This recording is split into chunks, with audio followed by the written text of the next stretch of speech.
3D Boxing, he was surprised Trainer of the Year candidate, Ronnie Cantu from San Antonio, Texas. Congratulations on that win, and kind of walk us through that knockout from Kendo Castaneda last week. I appreciate it. Basically, it was just, I mean, Kendo knew right off the bat. Once he threw like a wild shot, and he knew, I saw him like, okay, now it's time to throw straight shots. And basically, that's what it was. The whole plan we knew was just to be up the jab and straight shots. And we've been practicing that double right hand throughout the training camp, throughout sparring. And I told Kendo literally like a couple days before in regards to switching, because he had done it throughout training camp, but I didn't want him to switch too much because of the distance, the reach advantage that Fredrickson had. So I just told him to switch unless he's cutting the angle. And literally that double right hand, he set it up with that double right hand, and he switched, and I left the overhand left caught. I did want to talk to you about that, because there was also footage, in the dressing room warming up before the fight where you were focusing on the double right hand. That was that double right hand. That was part of the game plan. That was practice, and that was drilled in camp. Yeah, for sure. We practiced that hundreds of times, sparring, training camp. The whole plan was to push Fredrickson back. We knew with pressure he was going to end up having a fight. That's the type of fight that Kendo wants to fight. He wants to be in there. He wants to be in the inside. So we knew pushing back with the jab. Once he was on the ropes, use that double right hand and set everything up off of that. He put the left hook behind it, and it was beautiful. Yeah. When he landed it, did you know the fight was over? Because I just talked to Kendo, and Kendo said no, he didn't know that he was out. But did you know that when we landed it, that was it? Like, good night? Yeah, no, I had no idea. I just thought he dropped him. His head, like, he fell right in front of me, and I jumped up. And it took me like a while to process, like, oh damn, he's not getting up. Like, it was just watching on TV. As soon as he landed it, you saw him drop. Like, oh, that's the end of the fight. That was Trainer of the Year, and Kendo front runner for knockout of the year. I mean, that was a sensational knockout. We brought him back down to 140.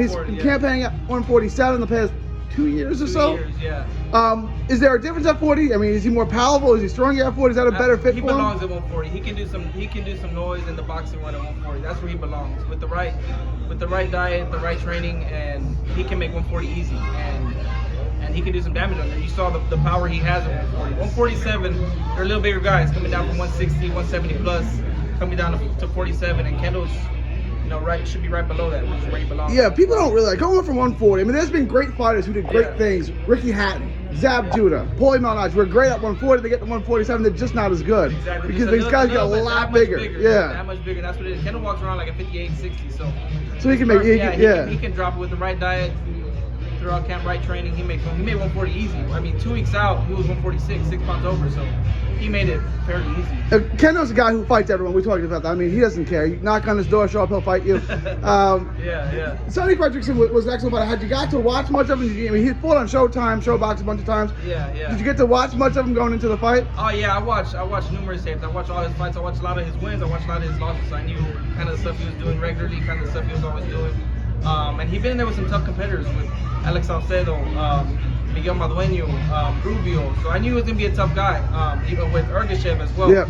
And these guys have never even dropped him. Like, he's been hurt, he's been kind of rocked. So I knew, I was like, Kendo's going to be a tough fight, regardless. Because Kendo had never been looked at as a one-punch knockout guy. He's stopped people, but I knew, I'm like, it's gonna eventually go in later rounds, and we got a shot towards the end. It was gonna be tough. So, but I saw numerous tapes on him and kind of see what he did. So, and it just ended early. Going to August 5th, I believe, is the next fight, right? Plant City, Florida, same location. Joseph Fernandez, hometown fighter from Florida, Puerto Rican fighter, southpaw. Does he offer anything that Kendo hasn't seen before? Anything you need to, adjust him to before that fight? Does he offer anything unique? I mean, it's a southpaw. It's really the only thing. Boxing's boxing. Kendo fights it's the type of fight that we want, the type of fight that Kendo likes to fight. And from there, we just got to get him in front of some southpaws throughout camp, and he should be fine. I feel like Kendo's the better fighter with the right work, the right training camp. He should be all right. Hopefully, God willing, pull out another win. And I don't mean to disparage Joseph Fernandez, good fighter, but this is an easier fight in a lot of ways than Fredrickson was. I don't want to say easier because, I mean, boxing's boxing. You never know what to expect. You always got to expect the unexpected. And Fredrickson took this last fight against Wang on a 1 week notice. So now he has 2 months. He knows he's going to move, he's going to fight. So I expect him to be 110%. So. And then the finals, we could get all Texas showdown with the Yeah, West Texas, yeah. Florida, Michael Dutchover. Michael Dutchover, that'll be good too, man. Dutchover or Moran, they're both tough fighters. They're both good fighters. I know either one would be a good fight. It'd be a tough fight. Do you have a preference, and who do you think will win the other fight, the Moran and Dutchover fight? Nah, no preference. I mean, either or, they're both gonna be tough fights, and either or, we'll just have to adjust the game plan around them. So, and Kendo will be able to fight either one. I feel well, so it'll be good. Regardless, it's gonna be a good fight. Do you look at this at one of the 140-pound landscape and say, Taylor's got all the belts. Yeah. If he moves up and vacates, all the belts become vacant. And if Kendo wins this tournament, he's in line for that world title shot. I mean, does that become a reality? Like that could happen sooner rather than later. That's why I was in his ear throughout camp. I'm like, but we're not losing.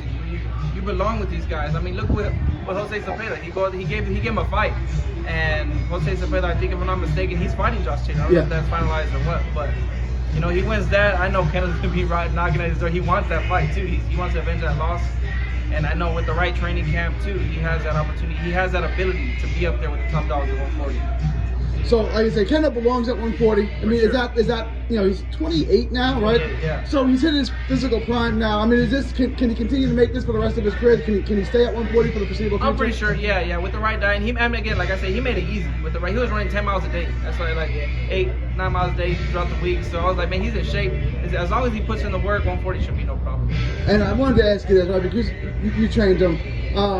You know, he has got a knockout ratio of 50%. It's not bad, it's not great, but is his power underrated? Because he didn't take easy fights on his way up. Yeah. You know, is his power, I mean, is power real? Is power underrated? Oh, definitely. I feel like, I mean, 50% knockout ratio, and I mean, a lot of his fights were at the last couple fights were 147, yeah. So he's fought nothing but tough fighters. So a lot of the guys he's fought can take a punch, but no, he can hang in there with the best of them too. And he has one of the best abilities at taking a punch too. I mean, just.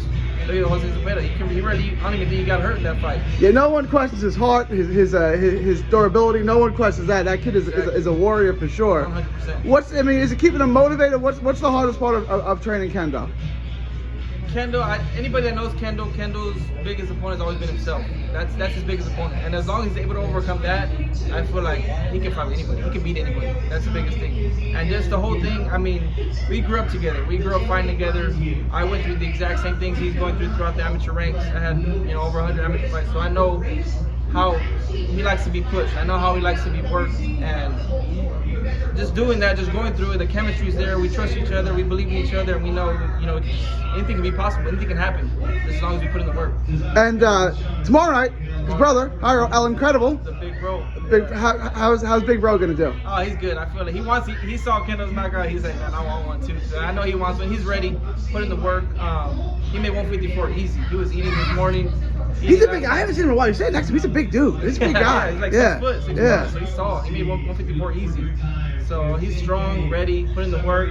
Was sparring with Kendo throughout camp too. So they both made each other ready. It makes my job easier. Just them working, they put in the work, and they go show up. Trainer of the Year candidate, Ronnie Cantu. Tell everyone where they can find you on social media. On social media, Ronnie_Cantu, Twitter as well, and then Facebook, Ronnie Cantu. God bless. Thank you.